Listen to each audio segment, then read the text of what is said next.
हो गया।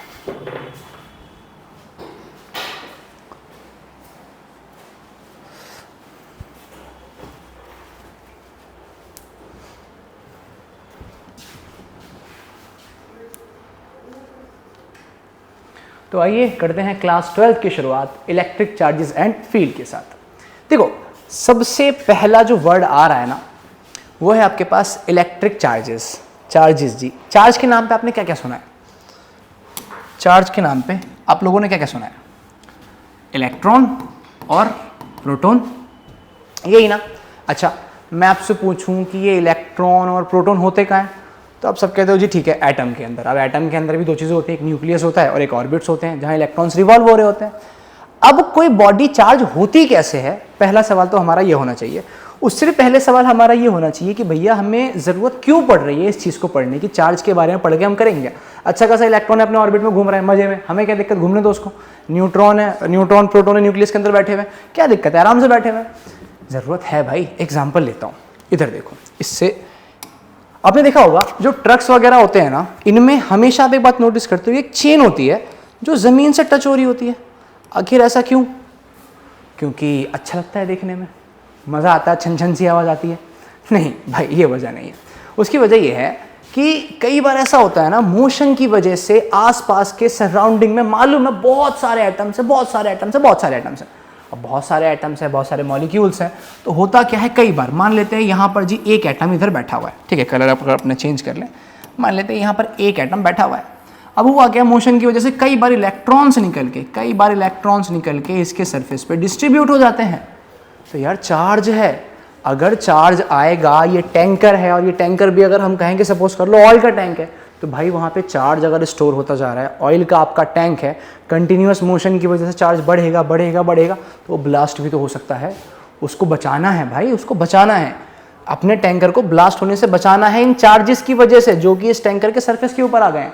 तो हम क्या करते हैं, यहाँ पे रॉड्स लगाते हैं या चेन्स लगाते हैं मेटल की, जिनके थ्रू आपका ये चार्ज ट्रांसफर होके ज़मीन में चला जाता है। तो पढ़ना पड़ा ना चार्ज के बारे में। एक और एग्जांपल समझो, यहाँ पर आपने देखा होगा कि यार ये बलून जो आपके पास है, ये पेपर के टुकड़े, अगर बलून को सूखे बालों पे आप रब करते हो ना, क्या होता है जानेंगे। जब आप रब करते हो तो आपने बात नोटिस की होगी कि जितने भी ये पेपर के टुकड़े हैं, ये सारे इस बलून से आके चिपक जाते हैं। आखिर ऐसा क्या हो रहा है? ऐसा कुछ तो हो रहा होगा, कोई ऐसी ताकत आ गई है इस बलून के अंदर जो उन कागज को अपनी तरफ खींच रही है, कागज के टुकड़ों को। वो कौन सी ताकत है? वो ताकत है एक फोर्स। और वो फोर्स कौन, किस किस के बीच में अप्लाई हो रही है? वो फोर्स अप्लाई हो रही है चार्जेस के बीच में। क्यों? क्योंकि हम जानते हैं दुनिया में हर एक बॉडी किससे मिलकर बनी है? एटम से।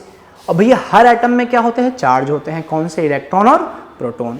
और इतना भी मालूम है, 10th क्लास तक बेसिक तो पढ़ चुके हो ना, कि किसी भी एटम में से इलेक्ट्रॉन अगर निकल के बाहर जाता है तो हम कह रहे हैं उसमें पॉजिटिव चार्ज आ रहा है, और किसी एटम में अगर इलेक्ट्रॉन एंटर कर रहा है तो हम कहते हैं जी आपके एटम पे नेगेटिव चार्ज आ रहा है। तो दुनिया में जितनी भी वस्तुएं हैं, जितनी भी जीव निर्जीव वस्तुएं हैं, जितने भी पेड़ पौधे हैं, जितने भी प्लास्टिक लोहा लक्कड़ है, जितने भी इंसान हैं, चाहे बॉडी हो चाहे डेड बॉडी हो, सबके ऊपर कुछ ना कुछ एटम्स होते हैं और सबके ऊपर कुछ ना कुछ चार्ज होता है। तो भैया हर एक इंसान दूसरे इंसान को अट्रैक्ट कर सकता है उनके बीच में मौजूद चार्जेस की वजह से। लेकिन वो आपको अट्रैक्शन दिखाई काहे नहीं देता भैया? बहुत कम, बहुत कम होता है। वो बहुत वीकेस्ट फोर्स होता है। वीकेस्ट फोर्स वैसे ग्रेविटेशनल है, बट यहाँ पे हम सिर्फ इलेक्ट्रोस्टैटिक फोर्स की बात कर रहे हैं। ठीक है जी, आगे आते हैं, इसको मिटा करके आगे चलते हैं कि आखिरी जो चैप्टर हम पढ़ने वाले हैं ना, इसमें हमें पढ़ना क्या क्या है। सबसे पहले एक वर्ड जो आपके पास इस चैप्टर में आ रहा है, सबसे पहला वर्ड इलेक्ट्रोस्टैटिक्स। तो जानते हैं, देखो ये इलेक्ट्रो जो है, इलेक्ट्रो वर्ड अपने यूज करते हैं जब अपने बात करेंगे चार्ज की, तो हम वर्ड यूज करेंगे इलेक्ट्रो। और स्टैटिक का मतलब होता है जब कोई वस्तु रुकी हुई होती है, रेस्ट पर होती है। मतलब इस चैप्टर में जो अपने पढ़ने वाले हैं ना, वो उस चार्जेस के बारे में पढ़ने वाले हैं जो चार्ज आपके रेस्ट पर होंगे। तो इस पूरे चैप्टर में जो अपना पूरा फोकस रहेगा वो उन चार्जेस के ऊपर रहेगा जो रेस्ट पर हैं। उनकी प्रॉपर्टीज जानेंगे, वो क्या क्या काम करते हैं, वो कैसे कैसे काम करते हैं, वो क्यों काम करते हैं, आखिर उनको क्या चुल मची पड़ी है कि हमें उन्हें पढ़ना पड़ रहा है। आइए जानते हैं। देखो सबसे पहला क्वेश्चन, चार्ज होते कितनी तरह के हैं? दो तरह के जानते हैं अपने, पॉजिटिव और नेगेटिव। अगर मैं आपसे एग्जांपल की बात करूं तो आप कहेंगे प्रोटॉन, और अगर नेगेटिव चार्ज की बात करूं तो आप कहेंगे इलेक्ट्रॉन। आप कहोगे भैया सर जीरो चार्ज भी तो होता है, जीरो चार्ज। देखो पहली बात समझो, दुनिया में कोई भी ऐसी बॉडी है ही नहीं जिस पे चार्ज ना हो। ऐसी कोई बॉडी दुनिया में एग्जिस्ट नहीं करती जिसके ऊपर चार्ज ना हो। अगर हम कह रहे हैं कि हमारे पास कोई बॉडी है, अगर हमारे पास कोई बॉडी है जिस पे कोई चार्ज नहीं है, उसका ये मतलब नहीं है कि उस पर चार्ज नहीं है। उसका ये मतलब है कि इसके अंदर जितने पॉजिटिव चार्ज हैं, इसके अंदर जितने पॉजिटिव चार्ज हैं उतने ही नेगेटिव चार्ज हैं, और ये दोनों चार्ज एक दूसरे को मिलकर न्यूट्रलाइज कर देते हैं। क्यों जी? अपनों को मालूम है जो प्रोटॉन पे चार्ज होता है कितना होता है जी? प्लस का 1.6 10⁻⁹ कूलम। हमें मालूम है जो इलेक्ट्रॉन पे चार्ज होता है कितना होता है? माइनस का 1.6 × 10⁻⁹ कूलम। तो ये इक्वल एंड अपोजिट चार्ज है। तो अगर हम कह रहे हैं कोई बॉडी न्यूट्रल है या जीरो चार्ज है, दैट मीन्स उसके ऊपर पॉजिटिव नेगेटिव दोनों बराबर हैं। ऐसा नहीं हो सकता कि उसके ऊपर कोई चार्ज नहीं है। समझ आया कि आपके पास दो तरह के चार्ज हैं, इन्हीं दो तरह के चार्ज को लेकर के अपने को कंटिन्यू रहना है। पहला क्वेश्चन आपके सामने जो अभी तक हम लोगों ने समझा उसको देखते हैं कि charge carries in a metal are electrons rather than protons. This is due to the fact that, ये कह रहा है कि जो चार्ज होता है किसी भी मेटल पे वो इलेक्ट्रॉन्स की वजह से होता है, प्रोटॉन्स की वजह से नहीं होता। एक बेसिक सी चीज़ है यार, मेरे से अच्छा आपको पता होगा अगर आपके पास केमिस्ट्री है, कि जी आपके पास कोई इलेक्ट्रॉन, आपके पास कोई एटम है, आपको मालूम है उसके अंदर एक न्यूक्लियस है, उसके अंदर एक न्यूक्लियस है। अब सारे के सारे प्रोटॉन्स कहाँ होते हैं? मैं जिन भी प्रोटॉन्स की बात करूंगा किसी भी एटम के अंदर, वो सारे प्रोटॉन्स कहाँ होते हैं? न्यूक्लियस के अंदर। और न्यूक्लियस से बाहर किसी भी चीज़ को निकल पाना अपन लोगों के बस की बात नहीं है। प्रोटॉन्स है न्यूक्लियस के अंदर, है ना। एक आपके पास बहुत बड़ा सा रूम है, उसमें इतना छोटा सा हिस्सा प्रोटॉन होता है, इतना छोटा सा न्यूक्लियस होता है। तो न्यूक्लियस से किसी भी चीज़ को निकाल पाना जनरली हमारे लिए पॉसिबल नहीं होता। कुछ मेथड्स होते होंगे उसके लिए, कुछ होते हैं रेडियो एक्टिविटी में। ठीक है जी, जब रेडियो एक्टिविटी में जाएंगे तब हम जानेंगे। चैप्टर नंबर 13 जो आपका न्यूक्लियाई है। खैर, अभी क्वेश्चन यहाँ पे ये है कि इलेक्ट्रॉन्स ही क्यों होते हैं? क्योंकि देखो यार, इलेक्ट्रॉन्स जो हैं वो अपने ऑर्बिट में रिवॉल्व कर रहे हैं, है ना। न्यूक्लियस से अच्छा खासा दूर है, न्यूक्लियस से दूर है तो उनमें जो न्यूक्लियस कुछ फोर्स लगा रहा होगा, अट्रैक्टिव फोर्स, वो कम हो गया। तो एक रीज़न तो ये हो सकता है जी, लूजली बाउंड होते हैं, लूजली बाउंड होते हैं। दूसरा रीज़न क्या हो सकता है? हल्के होते हैं भाई, बहुत हल्के होते हैं। कितने हल्के होते हैं? अगर मैं बोलूँ मास ऑफ इलेक्ट्रॉन जो होता है ना 9.1 10⁻⁻31 kg, और मास ऑफ प्रोटॉन कितना होता है 1.67 10⁻⁻27 kg। अगर मैं खाली पावर्स की बात करूँ ना तो मास ऑफ प्रोटॉन 10,000 गुना ज़्यादा भारी है इलेक्ट्रॉन से। आपका प्रोटॉन 10,000 गुना ज़्यादा भारी है इलेक्ट्रॉन से। इतना भारी होता है proton comparative two electron. Electron का मास बहुत हल्का होता है, इसी वजह से वो इजीली निकल जाते हैं। और वो लूजली बाउंड क्यों है? क्योंकि वो न्यूक्लियस से अच्छे खासे दूर होते हैं। तो यही रीज़न है कि हम इलेक्ट्रॉन्स को कंसीडर करते हैं, ना कि प्रोटॉन्स को, किसी भी बॉडी पे अगर चार्ज होता है। तो आपसे ध्यान क्या रखना है कि किसी भी बॉडी पे अगर कोई चार्ज है तो वो मात्र और मात्र इलेक्ट्रॉन की वजह से है, प्रोटॉन की वजह से नहीं है। इलेक्ट्रॉन है जो आदान प्रदान हो रहा है, प्रोटॉन अपनी जगह पर स्थिर है, वो कहीं नहीं जा रहा, मजे में है वो। अब अगर बात करें हम चार्ज के डायमेंशनल फॉर्मूला की, तो देखो चार्ज को Q से रिप्रेजेंट करते हैं, और बड़ा प्यारा सा फॉर्मूला 10th क्लास का याद आता है जी करंट का। क्या? I = Q/T। तो अगर हम Q का फॉर्मूला निकालें, so that will be equal to I × T। Dimension निकालने जाए, अरे बड़ा आसान है यार। करंट के लिए डायमेंशन क्या होता है जी? M। टाइम के लिए डायमेंशन क्या होता है? सॉरी, करंट के लिए डायमेंशन होता है A। करंट के लिए डायमेंशन होता है A, टाइम के लिए डायमेंशन होता है T। तो अगर अपने डायमेंशन फॉर्म लिखे किस चार्ज का, तो M है नहीं, तो उसको हम कर देंगे M0 L0 AT। ये डायमेंशन फॉर्मूला हो जाएगा आपके चार्ज का। आइए आगे बढ़ते हैं। देखो, charge and mass of some elements. कुछ एलिमेंट्स ऐसे हैं जिनका हमें बहुत ज़्यादा यूज़ करना है, उनके चार्ज और मास की बात करते हैं। मैं सबसे पहले लिख रहा हूँ, आगे लिखा हुआ है क्या? मेरी मेहनत बच जाए कभी? नहीं जी, नहीं लिखा, खुद से मेहनत करनी पड़ेगी। कोई बात नहीं, कर लेते हैं, आपके लिए ही सब कुछ। देखो, पहले हम बात करते हैं इलेक्ट्रॉन की। पहले हम बात करते हैं इलेक्ट्रॉन की। इसको थोड़ा छोटा कर लो यार, मेरी राइटिंग गंदी आ रही है बहुत है, इसको थोड़ा छोटा करते हैं। पहले हम बात करते हैं किसकी, इलेक्ट्रॉन को। जल्दी छोटा हो गया, इतना छोटा भी नहीं, थोड़ा बड़ा हो जाए भाई, ठीक है। ये अच्छा लग रहा देखने में है, इससे राइटिंग अच्छी आ रही है, इससे सही आ रही है। जब आपकी राइटिंग अच्छी ना हो तो ऐसे पेन का इस्तेमाल करो जो आपकी राइटिंग को अच्छा करके शो करे। देखो जी, फिर भी गंदी है यार। देखो पहले हम बात करते हैं इलेक्ट्रॉन की। तो इलेक्ट्रॉन का चार्ज और मास, एक तो छोटी सी हम टेबल बना लेते हैं, है ना। यहाँ पे अपने लिख रहे हैं चार्ज, कि आप किस चार्ज की बात कर रहे हो। यहाँ पे हम बात कर रहे हैं जी उसका, सॉरी यहाँ पे हम बात कर रहे हैं एलिमेंट की। इसको थोड़ा सा अरे मिटाना पड़ेगा। यहाँ पे हम बात कर रहे हैं एलिमेंट्स की। आप किस एलिमेंट की बात कर रहे हैं। यहाँ पे हम बात कर रहे हैं उसके चार्ज की, यहाँ हम बात कर रहे हैं उसके मास की। तो पहला चार्ज मैं ले रहा हूँ, पहला चार्ज आपकी स्क्रीन पर ये रहा इलेक्ट्रॉन। इलेक्ट्रॉन का चार्ज बेटा याद रखना माइनस का 1.6 10 की पावर माइनस 19।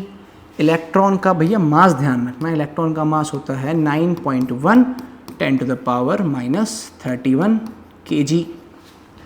अगला चार्ज आपकी स्क्रीन पर ये रहा प्रोटॉन। अगर हम प्रोटॉन की बात करें तो इसका भी चार्ज सेम होता है बट पॉजिटिव में, प्लस का 1.6 10 to the power minus 19 coulomb, obvious सी बात है। अगर हम बात करें मास की तो that will be 1.6 10 to the power minus 27 kg। ठीक है जी।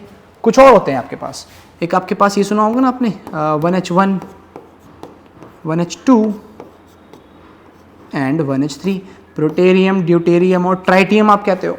तो देखो यहाँ पर भी जो चार्ज है ना वो चार्ज ऑफ प्रोटॉन के बराबर ही होता है। यहाँ का चार्ज जो होता है चार्ज ऑफ प्रोटॉन का दुगुना होता है, और यहाँ पर जो चार्ज है वो चार्ज ऑफ प्रोटॉन का 3 गुना होता है। अगर मास की बात करेंगे तो बताओ मास क्या आएगा, ये आपका होमवर्क है, हम आगे बढ़ते हैं। क्वेश्चन है कि चार्ज ऑन अल्फा पार्टिकल, पर इससे पहले मेरा एक क्वेश्चन है, ये अल्फा पार्टिकल है क्या। देखो आपके पास एक हीलियम एटम है, हीलियम 2 4, ठीक है जी। इसको थोड़ा सा मिटा के थोड़ा सा और छोटा करके देखते हैं, क्या पता और सही हो जाए। हम बात कर रहे हैं यहाँ पे हीलियम की, He2 4। अगर अपने क्या करें, इसमें से 2 इलेक्ट्रॉन रिमूव कर दें, 2 इलेक्ट्रॉन अगर माइनस कर दें तो आप बताओ क्या बचा। ये आपके पास बचा मात्र He 0 और 4। तो भाई ये क्या है, ये क्या है, ये है आपके पास डबली आयोनाइज्ड हीलियम एटम। ये डबली आयोनाइज्ड हीलियम एटम, इसी को अपन अल्फा पार्टिकल बोलते हैं। तो अगर ये, तो यही अपने पास अल्फा पार्टिकल है। तो ये मत सोचना कि भाई ये अल्फा पार्टिकल कौन सी वाला है। अगर हीलियम एटम में से 2 इलेक्ट्रॉन रिमूव कर दोगे तो वही आपका अल्फा पार्टिकल कहलाता है। ठीक है जी। तो इसको अपने Q अल्फा ऐसे रिप्रेजेंट करते हैं। तो ये कह रहा है अल्फा पार्टिकल पे चार्ज कितना, तो भैया कितना चार्ज, इलेक्ट्रॉन तो रिमूव हो गया। इलेक्ट्रॉन अगर रिमूव हो गया तो यहाँ की अगर हम बात करें, यहाँ की अगर हम बात करें, यहाँ की अगर हम बात करें तो अपनों को दिख रहा है कि 4 है नंबर। 4 नंबर का मतलब कितने, 2 प्रोटॉन प्लस 2 न्यूट्रॉन। तो जो भी मास, जो भी चार्ज होगा वो सिर्फ प्रोटॉन की वजह से होने वाला है ना। तो यहाँ पर जो चार्ज है अल्फा पार्टिकल का, जो भी चार्ज होगा अल्फा पार्टिकल का, वो क्या हो जाएगा, दुगना हो जाएगा। किसका, चार्ज ऑफ प्रोटॉन का। समझ आया जी। तो अगर हम आंसर निकालें, so 2 times 1.6 into 10 to the power minus 19, 16 दूनी 32, तो ये आपका option C will be the answer. लेकिन अगर वहीं आपसे मास की बात करता, मास ऑफ अल्फा पार्टिकल, तो देखो जरा वहाँ 4 चल रही है, तो मास ऑफ अल्फा पार्टिकल भी कितना हो गया, 4 टाइम्स मास ऑफ प्रोटॉन। जैसे पिछली स्लाइड में देखा था आपने, अगर मास की बात करते हैं यहाँ पर, तो जो भी आपके पास हाइड्रोजन का मास है वो किसके बराबर होता है, मास ऑफ प्रोटॉन के बराबर। ये कितना होता है, मास ऑफ प्रोटॉन का दुगना। ये कितना होता है, मास ऑफ प्रोटॉन का 3 गुना, क्योंकि यहाँ पे 3 टाइम्स चल रहा है, यहाँ पे 2 टाइम्स ऑफ प्रोटॉन है, यहाँ पे 1 टाइम्स ऑफ प्रोटॉन है। समझ आया ना। 3 कहाँ गया, 3 टाइम्स ऑफ प्रोटॉन। ऐसे हीलियम पे नहीं है, अल्फा पार्टिकल पे कितना मास हो जाएगा, प्रोटॉन के मास का 4 गुना। तो ये जो डाटा लिखा है ना पीछे, ध्यान रखना, इसको हम यूज़ करने वाले हैं आगे, इसका खास ध्यान रखिएगा। बहुत क्वेश्चंस करेंगे वहाँ पे इसका यूज़ करना है। अगला कह रहा है कि जी charge can be transfer without the transfer of mass. Logical सवाल है, क्या ऐसा हो सकता है कि चार्ज का ट्रांसफर हो लेकिन मास का ट्रांसफर ना हो। एक तो बात ध्यान रखो, अगर हम माइक्रो लेवल पे जाके देखें ना तो हमें मालूम है कि अपना जब इलेक्ट्रॉन निकला तो इलेक्ट्रॉन के साथ साथ उसका मास भी तो निकला, अपने मास को छोड़ के थोड़ी चला जाएगा, आत्मा थोड़ी है बॉडी शरीर से निकल के चली जाएगी, ये अपने मास को साथ में लेकर के जा रहा है। तो भैया मास का ट्रांसफर भी होता है बहुत माइक्रो लेवल पे, लेकिन अगर हम माइक्रो लेवल पे अप्रोच लगाएं तो जी हाँ ट्रांसफर होता है। लेकिन अगर हम बात करें, हमें मालूम है कि जो मास ऑफ प्रोटॉन है वो इलेक्ट्रॉन के मास का 10,000 गुना होता है, अभी हमने देखा था। मतलब मास ऑफ इलेक्ट्रॉन बहुत बहुत बहुत बहुत बहुत बहुत बहुत बहुत बहुत बहुत बहुत बहुत बहुत छोटा होता है किससे? मास ऑफ प्रोटॉन से। तो अगर प्रोटॉन के मास से कंपैरिजन करने जाएंगे तो जी नहीं, मास का ट्रांसफर नहीं होता अगर हम कंपेयर करेंगे प्रोटॉन के मास से। अगर ये प्रोटॉन के मास को एक्सक्लूड करके बात कर रहा है, इन जनरल बात कर रहा है, तो हाँ मास का ट्रांसफर भी होता है चार्ज के साथ साथ। आगे आते हैं जी, कह रहा है प्रॉपर्टीज ऑफ चार्ज। देखो चार्ज जो है नेचर में एडिटिव है। क्या मतलब है जी इसका? कि आप चार्ज को ऐड कर सकते हो। भाई आपके पास ये कोई अजीब सी बॉडी है, ठीक है, मान लेते हैं इसके अंदर पहले से कुछ 2 कूलाम चार्ज था, आपने इसको 3 कूलाम और दिया, ठीक है, और आपने इसमें से 1 कूलाम निकाल लिया। तो अगर अपनों को टोटल चार्ज की बात करनी है, अगर अपनों को क्यू नेट निकालना है, इस बॉडी पे कितना चार्ज बचा? 2 पहले से था, 3 आपने दिया और 1 आपने रिमूव कर दिया, तो 3 2 5 माइनस 1 4, तो बॉडी पे कितना है? 4। तो 4 कैसे निकाला? कोई रूल लगाया क्या? नहीं। कोई हमने बहुत रॉकेट साइंस लगाई? नहीं। हमने सिंपल क्या करा? नॉर्मल एडिटिव मेथड यूज़ किया मैथमेटिक्स का। तो इसीलिए कहते हैं चार्ज अपना नेचर में एडिटिव है। अगला है चार्ज इज कंजर्व्ड।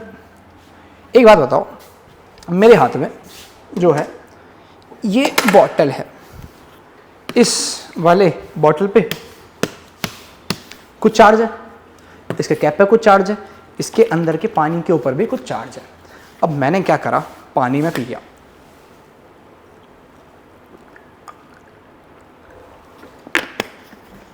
कुछ चार्ज कम हुआ ना, कुछ चार्ज कम हुआ। चार्ज कहाँ गया? मेरे पेट में। लेकिन क्या वो चार्ज मर गया क्या? ये जिंदा है अभी भी? अरे जिंदा है भाई, बस इस यूनिवर्स में कहीं चला गया, अभी मेरे पेट में है और कल सुबह को, खैर छोड़ो। तो जो चार्ज है वो एग्जिस्ट तो इसी यूनिवर्स के अंदर कर रहा है ना, कहीं जा थोड़ी रहा है।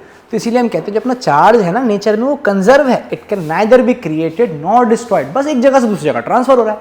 कोई मनुष्य अगर मृत्यु को प्राप्त होता है तो स्वर्ग मिले या नर्क मिले उसका तो पता नहीं, लेकिन उसके चार्ज को ये धरती ही मिलती है।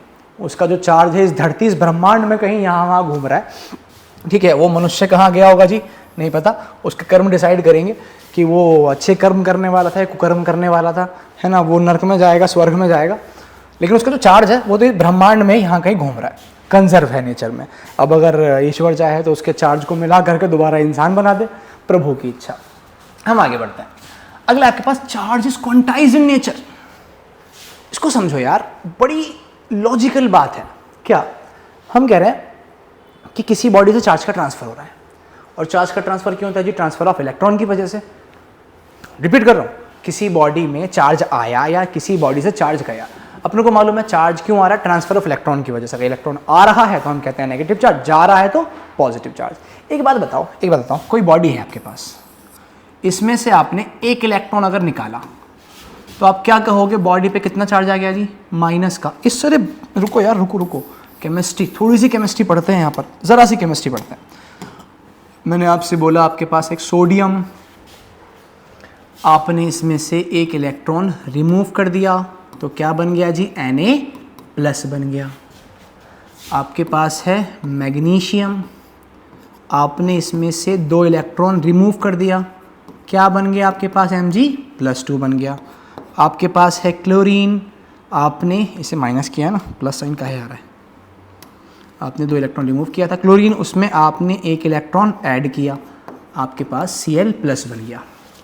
हमारा सवाल ये है कि ये +1 +2 और अरे इलेक्ट्रॉन आया है ना, माइनस साइन, क्या कर रहे हो भैया? माइनस साइन, Cl-1, ये +1 +2 और -1 रिप्रेजेंट क्या कर रहे हैं? तो आप कहोगे सर जी ये रिप्रेजेंट कर रहे हैं ना, 1 इलेक्ट्रॉन निकला है तो भैया निकला है तो प्लस, इसलिए 1+, 2 इलेक्ट्रॉन निकले हैं तो प्लस, और 2 निकले हैं तो 2, 1 इलेक्ट्रॉन आया है तो माइनस, 1 आया है तो -1। अब अगर मैं आपसे थोड़ा सा आगे बढ़ के पूछूं, मेरे को बताओ सोडियम पे कितना चार्ज था? तो आप बोलोगे यार सोडियम पे चार्ज कैसे? सोडियम पे अगर हम बात करेंगे तो इलेक्ट्रॉन तो 11 है, और मास आप कहते हो इसका 23, और इसके 23 मास में 11 प्रोटॉन होंगे और 11 ही न्यूट्रॉन होंगे। न्यूट्रॉन से अपने को कोई मतलब नहीं। अभी इसमें जितने इलेक्ट्रॉन हैं, है ना, 11 इलेक्ट्रॉन और 11 प्रोटॉन, और चार्ज होता है दोनों का बराबर, तो 11 प्रोटॉन प्लस 11 इलेक्ट्रॉन का अगर आप नेट चार्ज निकालने जाओगे, है ना, तो कितना मिलेगा? 0। मतलब सोडियम पे कितना चार्ज है? 0। लेकिन अगर सोडियम +1 की बात करूं तो इस पे कितने इलेक्ट्रॉन हो गए? 10। लेकिन प्रोटॉन अभी भी कितने हैं? 11। काहे? क्योंकि प्रोटॉन कहाँ होते हैं? न्यूक्लियस के अंदर। न्यूक्लियस के अंदर से हम कुछ भी निकाल सकते हैं क्या? नहीं। तो अगर अब आप सोडियम प्लस पे चार्ज निकालने जाएंगे, so it will be equal to क्या? 11 times charge of proton plus 10 times charge of electron. तो 10 प्रोटॉन 10 इलेक्ट्रॉन को मार देंगे, सिर्फ एक प्रोटॉन बचेगा, Qp। तो जो सोडियम प्लस पे चार्ज है वो किसके बराबर? प्रोटॉन के चार्ज के बराबर। मैग्नीशियम +2 की बात करें जी, यहाँ पे 12 होता है इलेक्ट्रॉन, तो प्रोटॉन भी यहाँ पे कितने होंगे? 12 ही होंगे। 12 इलेक्ट्रॉन 12 प्रोटॉन मिलकर एक दूसरे को खत्म कर देंगे, तो Mg पे चार्ज कितना आएगा? 12। अरे 0। लेकिन अगर हम बात करें Mg+2 की, इलेक्ट्रॉन कितने? 10। लेकिन प्रोटॉन अभी भी कितने हैं? प्रोटॉन जिंदा पूरे 12 हैं। अगर हम यहाँ पर चार्ज निकालने जाएं किस पे? Mg+2 पर, तो आपके 12 प्रोटॉन का चार्ज प्लस 10 इलेक्ट्रॉन का चार्ज, तो 12 इलेक्ट्रॉन मिलके 10 प्रोटॉन को खत्म कर डालेंगे, लेकिन फिर भी 2 प्रोटॉन बच जाएगा यहाँ पर। तो जो भी इस पे चार्ज है वो 2 टाइम्स चार्ज ऑफ प्रोटॉन हो जाएगा। एक बात बताओ, ये जो भी चार्ज आ रहा है किसी भी एलिमेंट पर, एटम पर, वो इलेक्ट्रॉन्स के ट्रांसफर की वजह से आ रहा है ना। एक इलेक्ट्रॉन जा रहा है तो एक चार्ज आ रहा है, 2 जा रहा है 2 चार्ज, 50 इलेक्ट्रॉन जाएंगे 50 चार्ज आएगा। आप कहोगे जी 50 इलेक्ट्रॉन कैसे जाएंगे? 4 से ज़्यादा ट्रांसफर हो ही नहीं सकते, 3 से ज़्यादा ट्रांसफर नहीं हो सकते, 4 तो कोवेलेंट बॉन्ड बनाता है। अरे मैं एटम की बात नहीं, मैं बॉडी की बात कर रहा हूँ। Millions of trillions of atom होंगे, हर एटम मिलके अगर एक एक इलेक्ट्रॉन भी दान करेगा तो 1 मिलियन इलेक्ट्रॉन दान होगा यार, ठीक है। तो जो चार्ज आ रहा है वो इलेक्ट्रॉन के ट्रांसफर की वजह से आ रहा है ना। 2 इलेक्ट्रॉन ट्रांसफर तो 2 गुना प्रोटॉन का चार्ज, है ना। अगर 50 इलेक्ट्रॉन ट्रांसफर तो 50 गुना चार्ज। अगर 60 करोड़ इलेक्ट्रॉन ट्रांसफर तो 60 करोड़ गुना चार्ज। मतलब जो भी चार्ज है वो किसकी वजह से आ रहा है? वो आ रहा है इलेक्ट्रॉन के ट्रांसफर की वजह से। तो एक बात बताओ, क्या ऐसा हो सकता है क्या कि 1 पॉइंट ऐसा हो सकता है कि आपके पास हाफ इलेक्ट्रॉन ट्रांसफर हो गया हो?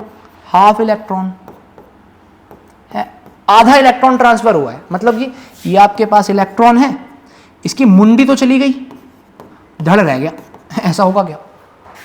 आधा इलेक्ट्रॉन ट्रांसफर है, क्या मतलब इसका? अब आधा इलेक्ट्रॉन ट्रांसफर कैसे हो सकता है? इलेक्ट्रॉन तो पूरी क्वांटिटी यार, जाएगी तो पूरी पूरी जाएगी। आप ऐसे थोड़ी है कि आधा घर में बैठे हो आधा स्कूल में हो, जाओगे तो पूरा जाओगे ना। तो इलेक्ट्रॉन पूरा ट्रांसफर होगा, आधा ट्रांसफर नहीं होगा। तो 1 होगा, 2 होगा, 3 होगा, 2.25, 2.25, 2.5, 4.5 ऐसे नहीं होगा। होगा तो इंटीजर में होगा। क्वांटाइजेशन ऑफ चार्ज यही कहता है कि किसी भी बॉडी पर जो चार्ज होती है वो किसकी वजह से होती है? पहली बात, स्मॉलेस्ट यूनिट ऑफ चार्ज की वजह से, स्मॉलेस्ट यूनिट ऑफ चार्ज की वजह से। और वो स्मॉलेस्ट यूनिट ऑफ चार्ज आपका क्या होता है? इलेक्ट्रॉन। किसी भी बॉडी पर जो चार्ज है वो इलेक्ट्रॉन की वजह से है। दूसरी बात, पहली बात रिपीट करता हूं, किसी भी बॉडी पर जो चार्ज है वो इलेक्ट्रॉन की वजह से है। दूसरी बात, इलेक्ट्रॉन का जो ट्रांसफर है ना वो हमेशा इंटीजर में होगा। तो किसी बॉडी पर जो चार्ज भी है वो integer times charge of electron होगा। प्रोटॉन बोले बेसिकली, इलेक्ट्रॉन को हम पॉजिटिव करके लेंगे। किसी भी बॉडी पर जो चार्ज है ना वो आपका नंबर ऑफ इलेक्ट्रॉन टाइम्स, कितने इलेक्ट्रॉन ट्रांसफर हुआ, वो नंबर ऑफ इलेक्ट्रॉन जो ट्रांसफर हो रहे हैं वो किस में लिए जाएंगे जी? वो लिए जाएंगे इंटीजर में। तो किसी भी बॉडी पर जो चार्ज है Q, वो किसके बराबर होगा? Number of electron transfer into में चार्ज ऑफ इलेक्ट्रॉन। इसको हम पॉजिटिव में लेते हैं तो चार्ज ऑफ प्रोटॉन भी कह लो, कहने में कोई हर्ज नहीं है। क्लियर हुआ? तो ये आपके पास किसी भी बॉडी पर चार्ज के निकालने का फॉर्मूला है, जहां पे ध्यान रखना है कि n आपके पास क्या है? नंबर ऑफ इलेक्ट्रॉन ट्रांसफर, कि कितने इलेक्ट्रॉन का ट्रांसफर हुआ। आइए फटाक से कुछ क्वेश्चन देखते हैं जल्दी। How many electrons are required to create charge of 1 coulomb? चलिए जी, यानी किसी बॉडी पर जो चार्ज है वो 1 कूलम का आया, तो कितने इलेक्ट्रॉन्स का ट्रांसफर हुआ होगा? एन निकालना है, फॉर्मूला लगाएंगे, Q will be equal to NE Q है आपके पास 1, N आपको निकालना है, मॉड में लेंगे इसको, तो 1.6 इंटू 10⁻⁻19 कूलम। तो N किसके बराबर हो गया आपका 1/1.6 into 10⁻⁻19। It will be equal to 10 की घात 19 गई ऊपर, नीचे बचा 1.6, इसको हम कर लेते हैं 10/1.6 इंटू 10 की घात 18। तो 10/1.6 सॉल्व करके आपके पास 6.25 आता है इंटू 10 की घात 18। इतने इलेक्ट्रॉन्स का ट्रांसफर होगा तब जा करके मात्र 1 कूलम चार्ज आएगा। देख रहे हो विनोद, 1 कूलम चार्ज की वैल्यू कितनी होती है, कितनी कीमत होती है उसकी। कितना हो जाएगा, खोलेगा इसको 625 है ना, 0 0 0 0 0 0 0 0 0 0 0 0 0 0 0 18 बार लगाओगे, इतने ज़्यादा हैं। कितने मिलियन होगा ये, 1 मिलियन 2 मिलियन 3 मिलियन, पता नहीं यार। 18 जीरो में कितने मिलियन होंगे भाई, नहीं बिलियन नहीं, ट्रिलियन चला जाएगा यार। चलो खैर, इसका आंसर कमेंट सेक्शन में कमेंट करके बताओ कि कितने बिलियन या ट्रिलियन या क्वार्टर पर जो भी होता है। आगे बढ़ रहे हैं। हाँ जी, which of the given charge are not possible, इनमें से क्या चीज़ पॉसिबल नहीं है। ये चार्ज क्या पॉसिबल है, 2 इंटू 10⁻⁻19 पॉइंट में तो होता है, क्या ये पॉसिबल है। बिल्कुल हो सकता है। अपना जो चार्ज है यार अल्फा पार्टिकल का, वो भी 3.2 10⁻⁻19 से होता है, तो ये भी पॉसिबल है, ये वाला चार्ज भी पॉसिबल है, ये वाला चार्ज पॉसिबल है। लेकिन pi root two rational number, ये नहीं होगा। आगे बढ़ते हैं। A glass rod is rubbed with slick cloth. The glass rod acquires a charge of इतना। Find number of electrons lost। क्या करोगे भैया, Q will be equal to N लगाओगे। चार्ज आपको दिया है 19.2 इंटू 10 की पावर 19, आपको N निकालना है। इलेक्ट्रॉन का चार्ज पॉजिटिव में लेंगे तो 1.9 10 की पावर -19 ने 19 को मार दिया। निकालो आंसर, बताओ कितना आएगा। हाँ, ये कैसे भूल गए। अरे अनलाइक चार्ज एक दूसरे को अट्रैक्ट करेंगे, इसमें क्या बताऊं यार, इतना बड़ा स्लाइड बनाई किसी चीज़ के लिए। लाइक चार्जेस हैं, एक दूसरे को रिपेल करेंगे, भगाएंगे, एक दूसरे से दूर भागेंगे, क्या बताऊं इसमें मैं तुम्हें। तो बचपन की चीज़ें हैं, बचपन की गलतियां नहीं। चार्ज डेंसिटी, डेंसिटी का मतलब क्या होता है, mass by volume, mass by volume, mass by volume. अरे mass by volume mass density होती है। डेंसिटी का अर्थ क्या होता है, देखो डेंसिटी हम वहाँ कैलकुलेट करते हैं जब भी कोई चीज़ किसी गिवन अमाउंट में या किसी गिवन जगह पर होती है। यहाँ पे हम बात कर रहे हैं चार्ज की।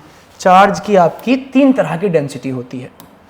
देखो, या तो ऐसा हो सकता है कि जो आपके पास चार्ज है ना, कुछ शेप लेते हैं अच्छी सी, मिल जाएगी भैया, मिल जाएगा, हाँ मिल गया, ये रहा आपके पास। और अगर मैं ये ले लूँ, अरे चलो खैर बढ़िया लग रहा देखने में। आप यहाँ पे क्या करा आपने, अगर मान ले, अरे एक चीज़ जो ये कंडक्टर होते हैं ना, कंडक्टर या कोई मेटल जो होते हैं, इनकी खासियत पता है आपको। इनकी खासियत ये है कि अगर आप मेटल पे या कंडक्टर पे किसी भी पॉइंट पे ज़रा सा भी चार्ज दोगे ना, तो पूरे सरफेस पे या पूरे उसके लेंथ में इक्वली डिस्ट्रीब्यूट हो जाएंगे। जैसे मान लेते हैं अगर हमने यहाँ पे प्लस का 2 कूलम चार्ज दिया होगा, तो क्या आप जानते हैं कि ये पूरा पॉजिटिव चार्ज इस पूरे वायर पे यूनिफॉर्मली डिस्ट्रीब्यूट हो जाएगा। अगर हम अपन मान लें इसकी जो लेंथ है, इसकी जो पूरी लेंथ है वो L है, तो यूनिफॉर्मली डिस्ट्रीब्यूट हो गया भाई। तो अगर निकालना है कि हर यूनिट लेंथ में कितनी होगी, तो कैसे निकालेंगे, है ना। या कि यूँ कहें कि भैया देख लेते हैं पहले यार, देखो इस लेंथ को मान लिया हमने, कितना मान लेते हैं 20 सेंटीमीटर। तो 20 सेंटीमीटर की रॉड को हमने चार्ज दिया 2 कूलम, तो 1 सेंटीमीटर में कितना गया होगा। अरे एक मेथड लगाते हैं यूनिट, छोड़ो भैया कंफ्यूज हो जाओ, डर जाओगे आप। हमने क्या करा, हमने 20 सेंटीमीटर को कितना चार्ज दिया, 2 कूलम। तो 1 सेंटीमीटर को कितना दिया होगा, डिवाइडेड बाय 20 का दोनों तरफ, तो कितना हो जाएगा 1/10, कितना हो जाएगा 0.1 कूलम। यानी 1 सेंटीमीटर में, हर 1 सेंटीमीटर में कितना चार्ज गया, 0.1 कूलम। समझ में आया ना। ये कंडक्टर की खासियत है कि जितना भी चार्ज दोगे तो वो यूनिफॉर्मली डिस्ट्रीब्यूट हो जाएगा पूरे पोर्शन में। तो यहाँ पर अगर इस 1 सेंटीमीटर को भी मैं डिवाइड में ले जाऊँ तो कोई क्वांटिटी बचेगी, मान लेते हैं यहाँ पे 1x, that will be equal to क्या हो जाएगा 0.1 कूलम पर सेंटीमीटर, है ना, आपका सीजीएस में चल रहा है, कोई दिक्कत नहीं है। तो ये जो आया ना कूलाम पर सेंटीमीटर या कूलाम, अबे ये सीएम कहाँ से आ गया, कहाँ का सीएम भैया, इसको मिटाते हैं। तो आपके पास कूलाम पर सेंटीमीटर, तो ये जो ये क्वांटिटी है ना, ये क्या है कि जी कितने हिस्से में कितना चार्ज बटा, कितने हिस्से में कितना चार्ज बटा। मैं फिर से, तो डेंसिटी क्या थी, कोई चीज़ कितने हिस्से में स्टोर हो रही है। जैसे बात करते हैं मास डेंसिटी की, तो मास अपन वॉल्यूम पढ़ते हैं, क्योंकि वहाँ पे मास स्टोर होता है कुछ वॉल्यूम में, तो इसलिए फॉर्मूला आता है मास अपन वॉल्यूम। यहाँ पे चार्ज स्टोर हो रहा है इस वायर के केस में लेंथ पे, तो यहाँ पे क्या फॉर्मूला बनना चाहिए, चार्ज अपॉन लेंथ। तो हमारे पास चार्ज डेंसिटी में जो पहला है वो है लीनियर चार्ज डेंसिटी, थोड़ा सा बड़ा कर लेते हैं, लीनियर चार्ज डेंसिटी लिखते हैं इसको अपने लैम्डा से, और इसका फॉर्मूला क्या हो जाएगा, कितना चार्ज गया कितने लेंथ में। यार थोड़ा सा ना, अरे अरे अरे रुक जाओ, मैं इसको इधर लिखता हूँ ताकि आपको देखने में बड़ी आसानी हो जाए। तो अपने कहाँ थे, यहाँ थे। तो आपके पास जो पहला है ना, that is linear charge density, उसको रिप्रेजेंट करते हैं लैम्डा से। ये आपके पास क्या होता है, इसका फॉर्मूला होता है आपके पास कितना चार्ज दिया आपने कितने लेंथ को, सो चार्ज अपॉन लेंथ, ये आपके पास लीनियर चार्ज डेंसिटी का फॉर्मूला निकल के आता है। यूनिट की अगर बात करें तो क्या हो जाएगा जी, कूलम पर मीटर। ऐसे ही आपके पास एक और होता है, अगर मान लो आप चार्ज दे रहे हो, वो चार्ज लेंथ पे ना हो के कोई सरफेस पे, कोई शीट है, मेटालिक शीट है, उस पे दिया, तो वो शीट पे सरफेस एरिया पे डिस्ट्रीब्यूट हो रहा है ना, तो वहां पर अपने जैसे यहाँ पे लीनियर चार्ज डेंसिटी निकाला, वहां पे अपने क्या निकालेंगे, सरफेस चार्ज डेंसिटी।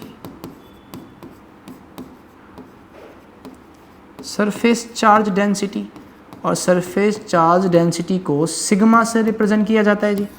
तो यहाँ फॉर्मूला क्या बनेगा, कितना चार्ज दिया अपॉन में कितने एरिया को आपने दिया। और फटाक से इसकी यूनिट ज़रा कमेंट सेक्शन में लिखना क्या होगी, ऊपर है चार्ज नीचे है एरिया, तो क्या हो जाएगा, कूलम पर मीटर स्क्वायर। ऐसे ही आपके पास तीसरा होता है क्या, वॉल्यूम चार्ज डेंसिटी। अब फटाक से इसका फॉर्मूला क्या आएगा, लिखो कमेंट सेक्शन में, वॉल्यूम चार्ज डेंसिटी, इसको अपने रिप्रेजेंट करते हैं रॉ से। फॉर्मूला हो जाता है आपके पास चार्ज बाय वॉल्यूम। इसकी यूनिट क्या आएगी बताइए ज़रा, ऊपर है चार्ज नीचे है वॉल्यूम, तो जो भी यूनिट आने वाली है that is coulomb per metre cube. Metre cube पर में है, पर में। अगला है मेथड्स ऑफ चार्जिंग। इतना तो पढ़ लिया हमने कि चार्ज का ट्रांसफर हो रहा है, यहाँ से वहाँ हो रहा है, चार्ज इलेक्ट्रॉन कूद के यहाँ से वहाँ भाग रहा है, यहाँ से वहाँ फलांग रहा है, लेकिन कर कैसे रहा है, कुछ तो ऐसा होगा जो इलेक्ट्रॉन को मजबूर कर रहा है एक जगह से दूसरी जगह जाने के लिए, तो उसी को पढ़ना है अपने चार्जिंग मेथड्स में। समझ रहे हैं, समझ आ रहा है।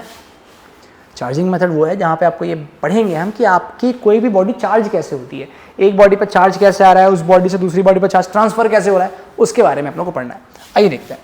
तो कुछ इसमें चार्जिंग मेथड्स हैं। यार मेरे को समझ में नहीं आता ये पेज क्यों इतना वेस्टेज कर रखा है यार, इतना पेज खाली छोड़ दिया है। बताओ कितना पेड़ वेस्ट कर रहे हैं, इतने पेज खाली छोड़ रखे हैं। पहला आपके पास मेथड है चार्जिंग का, रबिंग या फ्रिक्शन। इसमें हम करते क्या है, इसमें जो इंपॉर्टेंट है ना क्या कि 2 इंसुलेटिंग बॉडीज होती है आपके पास, 2 इंसुलेटिंग बॉडीज को आपस में एक दूसरे से रब किया जाता है। उदाहरणार्थ फुट्टा होता है प्लास्टिक का, करा होगा वो शुरू में एग्जांपल देखा था बलून वाला, यार बलून ले लो, ये फुट्टा है प्लास्टिक का, उसको आप सर पे रब कर रहे हो। फुट्टा कैसा, इंसुलेटर। बार कैसे, इंसुलेटर। तो आपने 2 इंसुलेटर को आपस में रब किया। अब जब आप उसको लेकर के जा रहे हो कागज के टुकड़ों के पास, कंडीशन ध्यान रखना, बाल गीले नहीं होने चाहिए, बाल में तेल नहीं होना चाहिए चमेली का, बाल सूखे होने चाहिए आपके। जब आप रब करके उसको कागज के टुकड़ों के पास लेकर के जाओगे तो वो कागज के टुकड़ों को अट्रैक्ट करता है ना। भैया हो क्या रहा है, हुआ ये होगा कि जब आपने स्केल को अपने सर पे रब किया होगा तो या तो स्केल से कुछ इलेक्ट्रॉन ट्रांसफर होकर आपके सर में गए होंगे, आपके सर में से इसमें आ गए होंगे, दोनों ही केस में ये चार्ज हो गया होगा। ये तो पॉजिटिव हो गया होगा या नेगेटिव हो गया होगा। मान लेते हैं पॉजिटिव हो गया, तो जो नीचे कागज के टुकड़े पड़े हुए हैं इनको ये क्या करेगा, इनको ये अट्रैक्ट करेगा। इनको ये अट्रैक्ट करेगा, बलून होगा तो बलून ये काम करेगा। तो यहाँ पे स्केल पे चार्ज कैसे आया, हमने बाल में स्केल को रब किया और दोनों ही कैसी बॉडीज़ हैं, इंसुलेटिंग। तो जब भी हम दो बॉडीज़ को जो कि इंसुलेटिंग होती हैं आपस में रब करेंगे तो उनके ऊपर चार्ज इंड्यूस होता है। इस मेथड को अपने कहते हैं चार्जिंग बाय फ्रिक्शन या रबिंग। अगला है आपके पास चार्जिंग बाय कंडक्शन। एक मिनट इंडक्शन का, एक minute induction charging by induction. देखो इंडक्शन में क्या होगा कि आपके पास एक बॉडी होती है पॉजिटिवली चार्ज, ठीक है, इसको आप किसी दूसरी बॉडी के पास लेकर के आए, ऐसे कोई दूसरी बॉडी यहाँ पर, ये अनचार्ज है। अनचार्ज का मतलब इस पर पॉजिटिव भी है, पॉजिटिव भी है, पॉजिटिव भी है, पॉजिटिव भी है, नेगेटिव भी है, नेगेटिव भी है, नेगेटिव भी है, नेगेटिव भी, नेगेटिव भी। ये पॉजिटिव नेगेटिव बराबर हैं, तो अभी ये बॉडी कैसी है जी, न्यूट्रल, और ये कैसा है आपके पास, पॉजिटिवली चार्ज। एक बात बताओ, अटकार की आवाज़ तो नहीं आई यार, ये क्या होता है, इसको सिलेक्ट कैसे करते हैं, चलिए खैर ये बताइए, अगर मैं इसको इसके पास लेके जाऊं अगले स्टेप में, मजबूरन मुझे दोबारा बनाना पड़ेगा। अगले स्टेप में क्या कर रहे हैं, इस पॉजिटिव रॉड को इस शीट के पास लेकर के अगर हम जाएं, इस मेटेलिक स्फीयर के जो कि न्यूट्रल है, तो ये क्या करेगा, देखो ये क्या करेगा, इस पे जो नेगेटिव चार्ज है वो अट्रैक्ट होकर यहाँ आ जाएगा और जो पॉजिटिव चार्ज है वो रिपेल होकर पीछे चला जाएगा। इंड्यूस हो गए ना। देखो इंडक्शन का मतलब होता है कि बिना टच किए कोई चीज़ जनरेट हो जाना।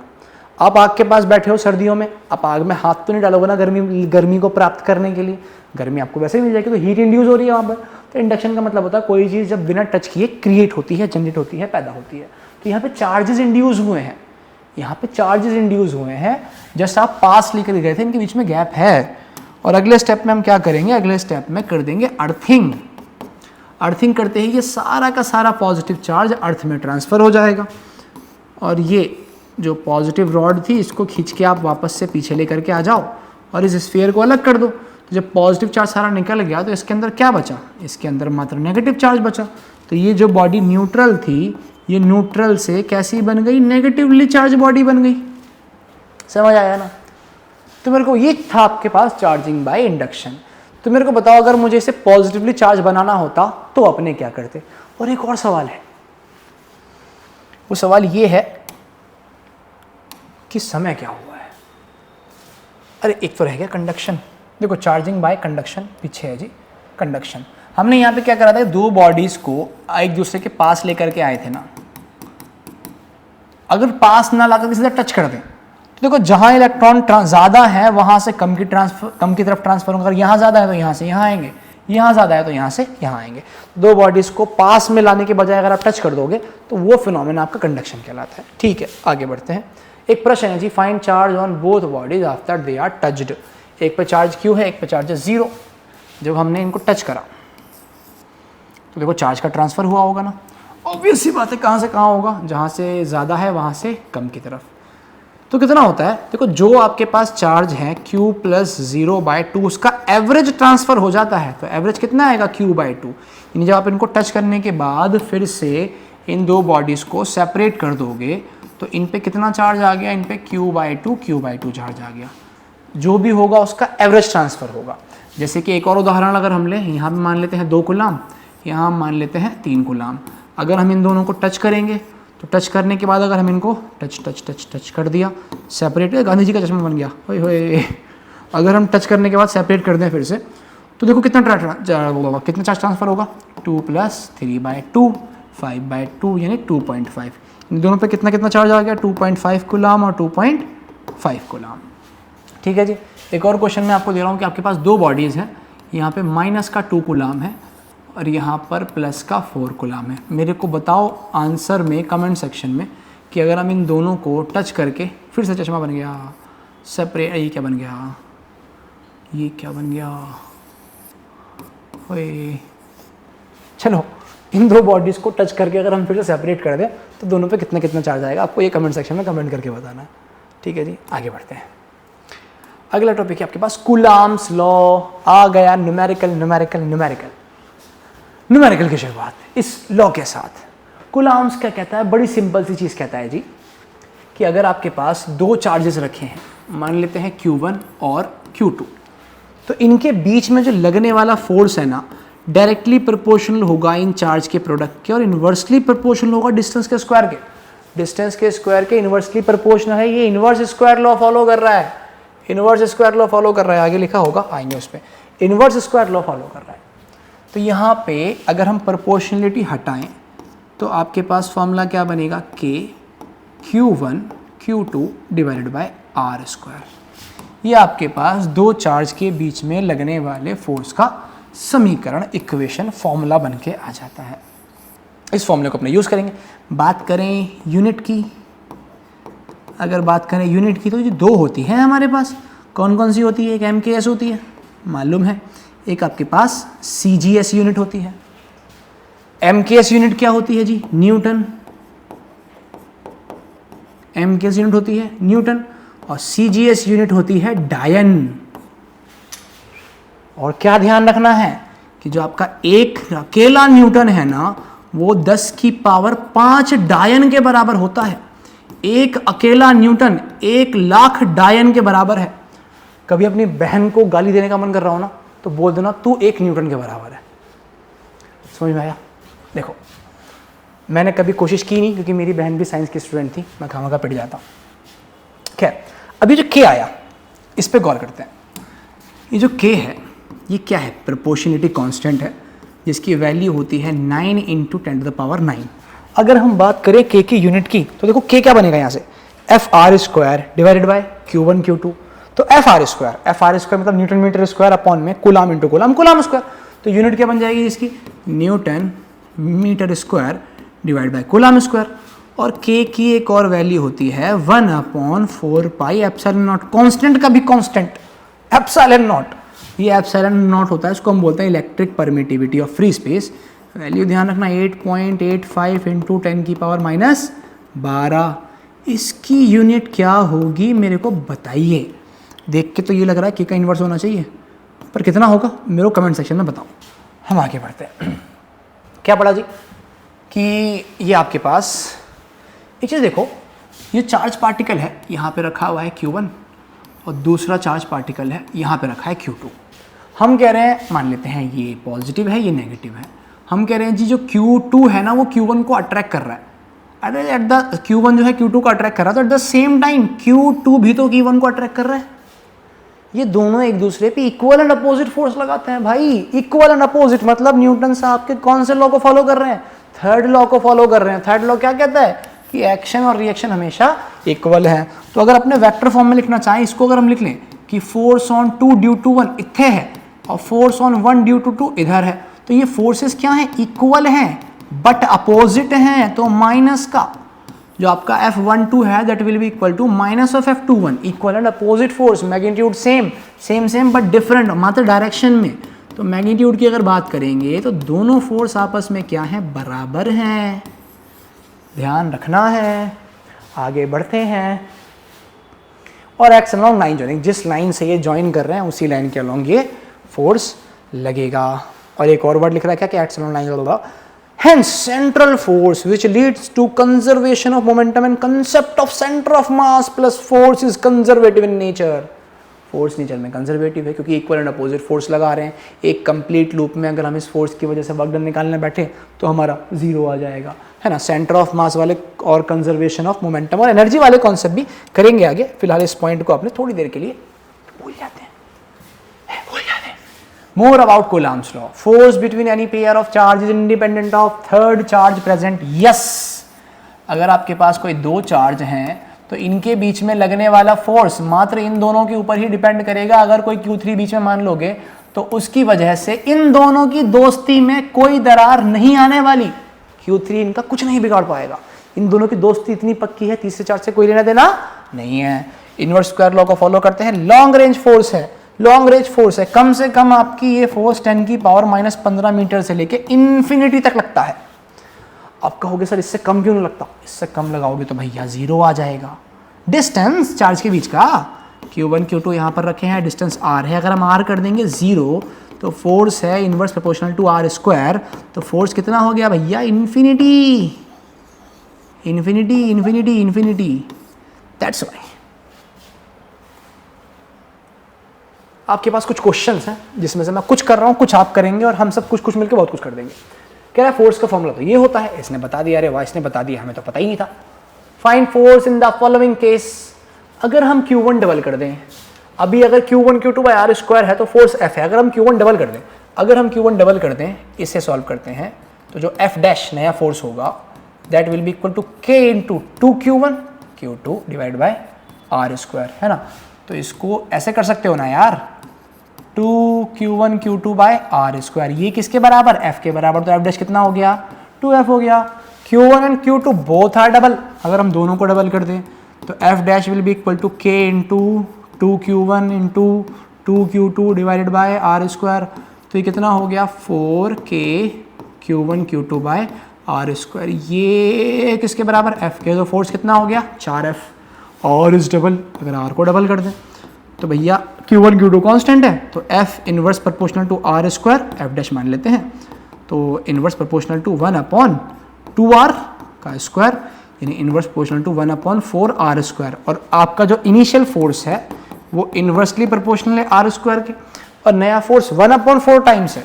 तो यानी जो नया फोर्स है ना F dash, it will be equal to F/4 √2 times. हाय, √2 का स्क्वायर 2 हो जाएगा यार, नीचे 2R हो जाएगा, 2R स्क्वायर हो जाएगा, तो फोर्स हाफ हो जाएगा। यार कैसे कैसे क्वेश्चन पूछते हैं यार। Initially force between two identical charges was F, then 50% of one charge is transferred to another। ये है ना कुछ सवाल, क्या क्वेश्चन दे रहे थे पीछे। कह रहा है कि जी दो चार्ज है, मान लेते हैं एक यहाँ पे है, एक यहाँ पे है। चार्ज इस पे कुछ Q1 होगा, इस पे कुछ Q2 होगा, ठीक है। और इनके बीच में डिस्टेंस कुछ R होगा, सेंटर टू सेंटर। तो इनके बीच में लगने वाला फोर्स F है, Q1 Q2 bye R square. तो हमने क्या करा, 50% चार्ज जो है Q1 का ट्रांसफ़र कर दिया यहाँ पर। 50% मतलब इसको अपनी मतलब क्या, Q1/2 ट्रांसफ़र कर दिया। अब Q1/2 ट्रांसफ़र करा तो अगले चित्र में देखते हैं किस पे कितना बचा। इस पे कितना बचा, Q/2। इस पे कितना हो गया, एक मिनट दोबारा पढ़ ले। तेरा initial forces between two identical बोला यार, आइडेंटिकल बोला था, तो ये सिर्फ Q है, सिर्फ Q है, Q/2। तो जी Q/2 निकल के गया, इस पे Q पहले से था और Q/2 और आ गया, तो कितना हो गया जी, 3Q/2 हो गया। डिस्टेंस कितना है, सेम है। तो जो नया फोर्स है F dash that will be equal to K into Q1 into Q2 divided by R का स्क्वायर। तो कितना हो गया ये, 3/4, 3/4। सो 3/4 times K Q1 Q2 bye Q1 Q2 का है, फिर Q1 Q2, दोनों चार्ज आइडेंटिकल है, तो KQ² बाय आर स्क्वायर। और ये किसके बराबर है, ये F के बराबर है। तो जो नया फोर्स है आपका that will be equal to 3F/4 हो गया। आगे बढ़ते हैं। क्या two charges 10 PC and 5 PC बोले तो पिको कूलम और repelled by 20 centimetre, are placed 20 centimetre apart. In the ratio of coulomb's force, देखो मैंने क्या बताया था कि अगर आपके पास दो चार्जेस रखे हैं तो दोनों पे इक्वल एंड अपोजिट फोर्स लगाते हैं भाई। तो जो Q1 Q2 पर फोर्स लगा रहा है फोर्स ऑन 2 ड्यू टू 1, और जो 2 1 पर फोर्स लगा रहा है फोर्स ऑन 1 ड्यू टू 2, ये मात्र डायरेक्शन में ही तो एक दूसरे से डिफर करते हैं, मैग्नीट्यूड तो सेम रहता है। अगर मैग्नीट्यूड सेम है तो रेशो क्या रहेगा, 1। अगला लग रहा है, if the force between two charges vacuum is denoted as F, what will be the new force when charge are placed in a medium with electric constant K। एक बात बताओ, दो चार्ज, अरे चार्ज छोड़ो, दो लोग हैं आपस में लड़ रहे हैं, गुत्थम गुत्था हो रहे हैं, सड़क पे मार रहे हैं एक दूसरे को, ठीक है, कुछ फोर्स लगा रहे होंगे। अभी क्या है कि हवा चल गई बहुत तेज, तगड़ी वाली हवा चल गई बहुत तेज, का मतलब आसपास के जो पार्टिकल्स का अमाउंट था वो बढ़ गया। अरे चलो छोड़ो, इतना डीप नहीं जा रहे, हवा चल रही है बहुत तेज हवा चल रही है, इतनी कि खड़े खड़े हिल रहे हैं, है ना, इतने कि अगर बेचारा 50 kg से नीचे हो तो उड़ के चला जाए वो हवा के साथ। तो अब अगर वो दोनों एक दूसरे को मारेंगे तो क्या वो उतना ही फोर्स लगा पाएंगे या कुछ कम हो जाएगा। अगर हवा की डायरेक्शन अपोजिट हो तो ऑब्वियस सी बात है कम हो जाएगा। अब मान लो उन दोनों को हम ले गए पानी के अंदर और कह रहे हैं अब लड़ो, अब मारो एक दूसरे को, अब लड़ रहे हैं, तो क्या फोर्स उतना ही लगेगा जितना जमीन पे था या कुछ कम हो जाएगा, ऑब्वियस सी बात है कम हो जाएगा यार। यहाँ पे हो क्या रहा है, एक और एग्जांपल लेते हैं। उन दोनों को हमने ज़मीन में गाड़ दिया, अगर अब लड़ो, अब मारो एक दूसरे को, अब फोर्स क्या होगा, और कम हो जाएगा। हो क्या रहा है, हो ये रहा है कि जब हवा तेज चली तो आसपास जो पार्टिकल्स का अमाउंट था, है ना, ये दो लोग हैं, ये दो बंदे यहाँ पे खड़े हैं, आपस में लड़ रहे हैं, है ना, ये पिट रहा है, ये मार रहा है। अब हवा चली तो आसपास में पार्टिकल्स जो थे, एयर के पार्टिकल्स थे, बहुत ज़्यादा हो गए। जब एयर के पार्टिकल्स बहुत ज़्यादा हो गए तो हम कह रहे हैं जो डेंसिटी है वो बढ़ गई, तो हमें दिखा फोर्स कम हो गया। जब यही दोनों इंसान पानी में चले गए, जब यही दोनों इंसान पानी में चले गए तो भैया पानी में पार्टिकल्स और ज़्यादा पास पास आ गए, है ना, गैस से लिक्विड में आ गए, डेंसिटी और बढ़ गई, डेंसिटी और बढ़ी तो फोर्स और कम हो गया। जब आपने इनको ज़मीन में गाड़ दिया तो लिक्विड से सॉलिड की तरफ आ गए, डेंसिटी और बढ़ गई, डेंसिटी और बढ़ी, फोर्स और कम हो गया। तो एक चीज़ हमें समझ में क्या आ रही है कि जैसे जैसे किसी ऑब्जेक्ट की डेंसिटी बढ़ेगी वैसे वैसे फोर्स घटेगा। तो हम कह सकते हैं कि आपका फोर्स जो है इन्वर्सली प्रोपोर्शनल है किसके, डेंसिटी के। तो एक बात तो अपनों को ये समझ में आ रही है कि मीडियम की वैल्यू बढ़ाओगे बढ़ाओगे बढ़ाओगे फोर्स घटेगा घटेगा घटेगा। तो इसने बोला कि जो मीडियम का डाइलेक्ट्रिक कांस्टेंट है वो k है, तो जो भी नया फोर्स होने वाला है ना वो आपका F/k टाइम्स हो जाएगा। F/k फोर्स घटेगा, डाइलेक्ट्रिक कांस्टेंट जो है आपका डायरेक्टली प्रोपोर्शनल होता है डेंसिटी के। तो जितना ज़्यादा आप डाइलेक्ट्रिक कांस्टेंट बढ़ाओगे उतना ज़्यादा आपका फोर्स घटेगा। और किस रेट से घटेगा जी, रेट नहीं बोलेंगे, सॉरी, टाइम के साथ चेंज नहीं हो रहा है, F/k। तो आपका नया फोर्स जो है F/k टाइम्स हो जाएगा।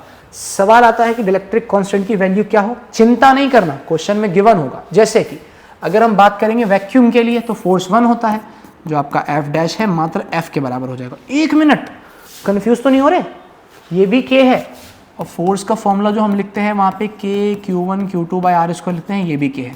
भैया ये k डिफरेंट है, ये k डिफरेंट है, ये k डिफरेंट है, ये आपका प्रोपोर्शनलिटी कांस्टेंट है, ये डाइलेक्ट्रिक कांस्टेंट है।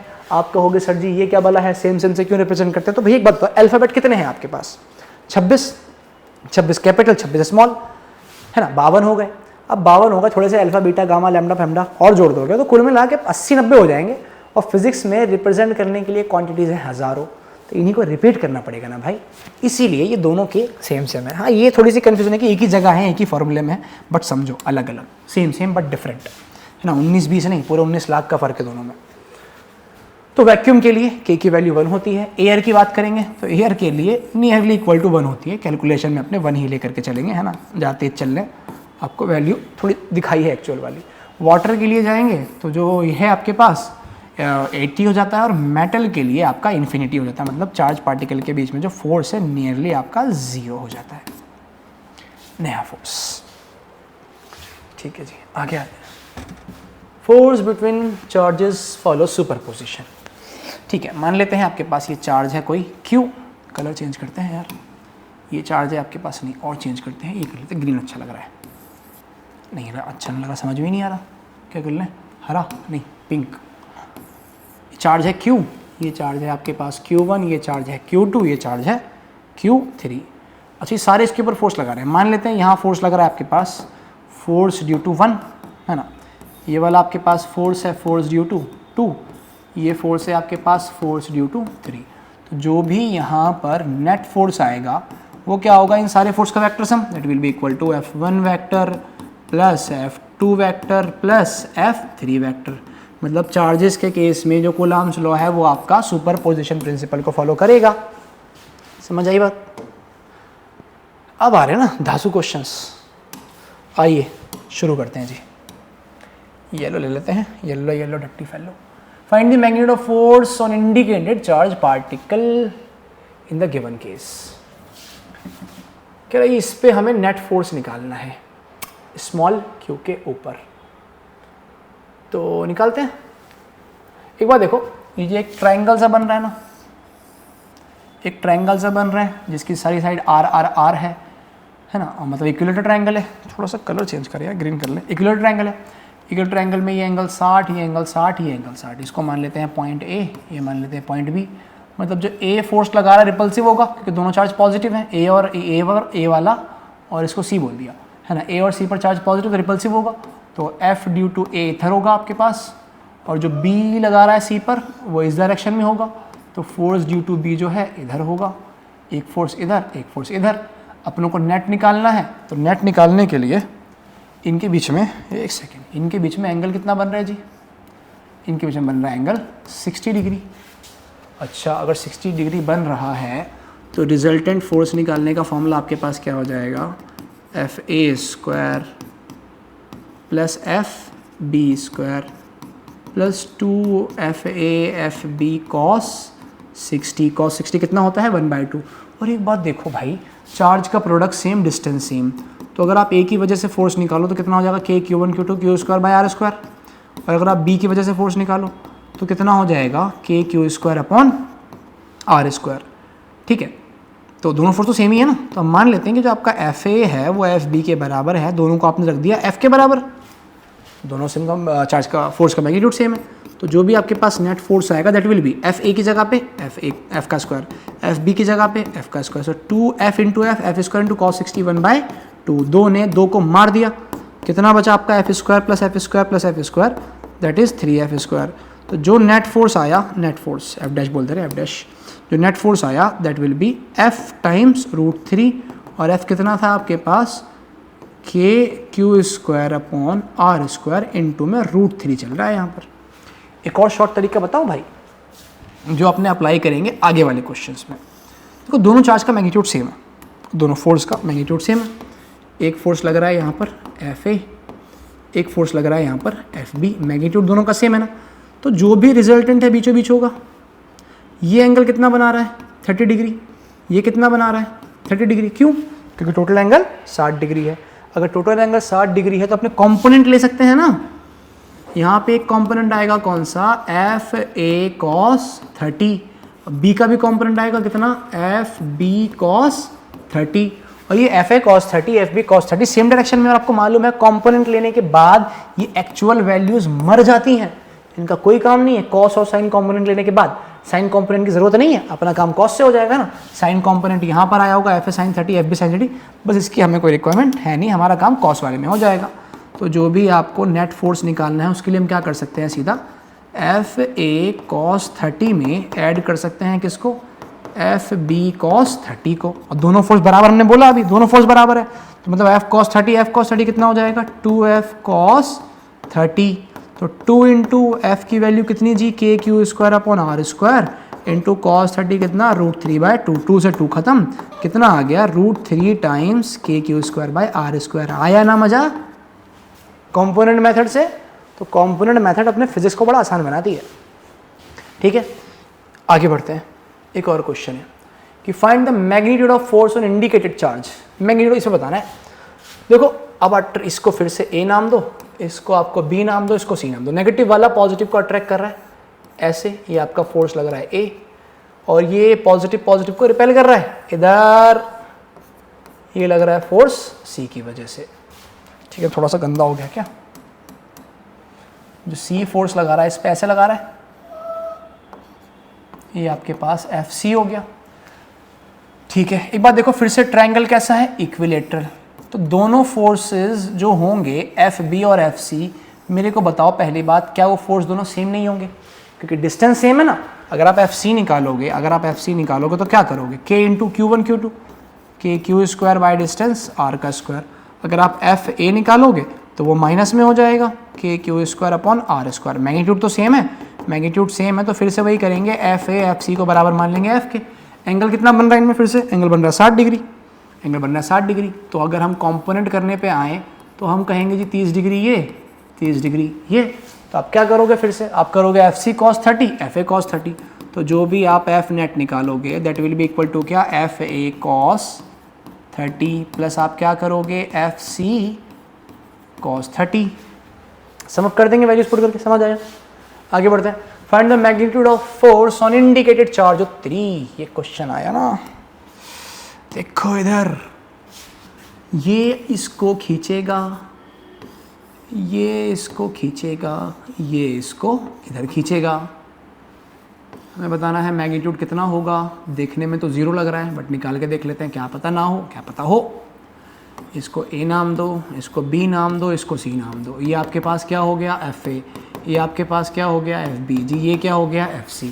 एक बात बताओ, अगर हम क्या करें, अगर हम फिर से इन दोनों फोर्स का कंपोनेंट निकाल दें नीचे की तरफ, किस किस का, एफ बी और एफ सी का, तो cos cos cos cos, 1 minute, angle कितना बनेगा भाई, 3 हिस्से हुए हैं 360 के, 120 120 के, मतलब ये पूरा एंगल कितना होगा 120, तो ये कितना हो जाएगा 60, ये भी कितना हो जाएगा 60, मतलब कंपोनेंट कितना कितना आएगा, कलर चेंज कर लो, दिख नहीं रहा है, ग्रीन कलर पर जल्दी से आ जाओ, कांगे जी ग्रीन कलर पर आ जाओ ना, ये रहा, तो कितना हो जाएगा एफ सी कॉस 60, और दूसरा वाला कितना हो जाएगा एफ बी कॉस 60।